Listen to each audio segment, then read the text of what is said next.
Have you ever had a dream, Neo, that you were so sure was real? What if you were unable to wake from that dream? How would you know the difference between the dream world and the real world?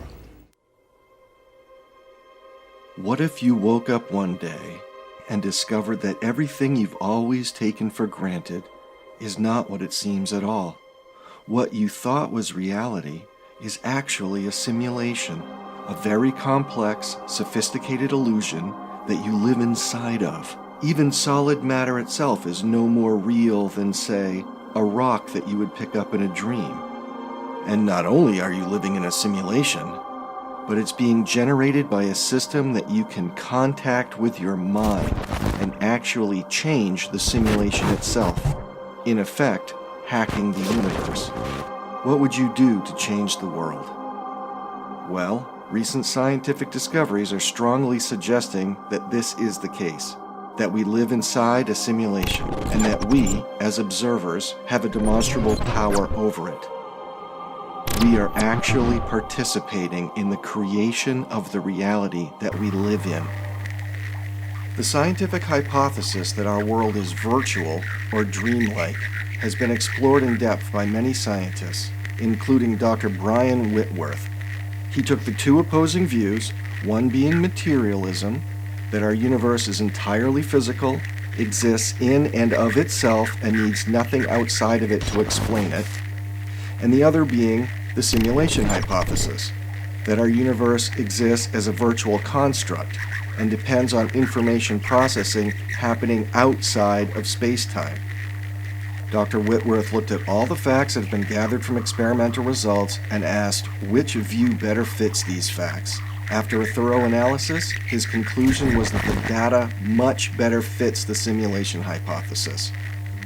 Scientifically, our universe simply makes more sense when viewed as a virtual construct emerging from consciousness, rather than simply matter existing independently of the mind.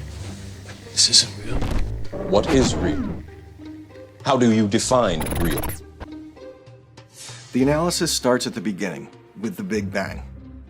This well-established cosmological model demonstrates that space-time was created by a single event billions of years ago and expanded into what we see around us today. Nearly all scientists agree that our universe began to exist at one point in the distant past.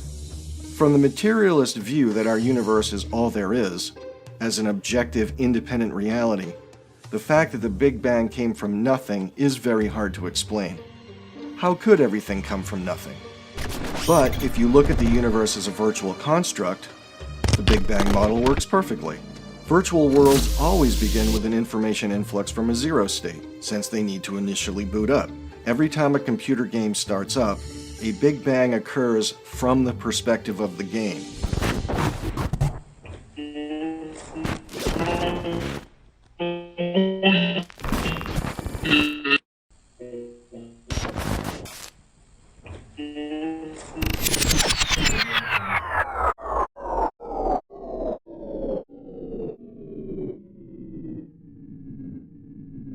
So you're saying as you dig deeper,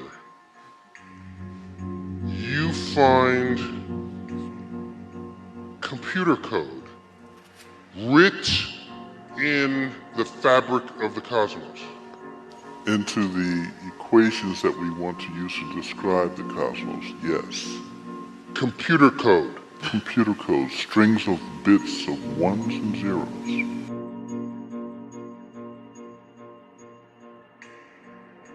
It's not just sort of resembles computer code, you're saying it is computer code. It's not even just is computer code, it's a special kind of computer code that was invented by a scientist named Claude Shannon in the 1940s. So are you saying we are all just, there's some entity that programmed the universe and we're just expressions of their code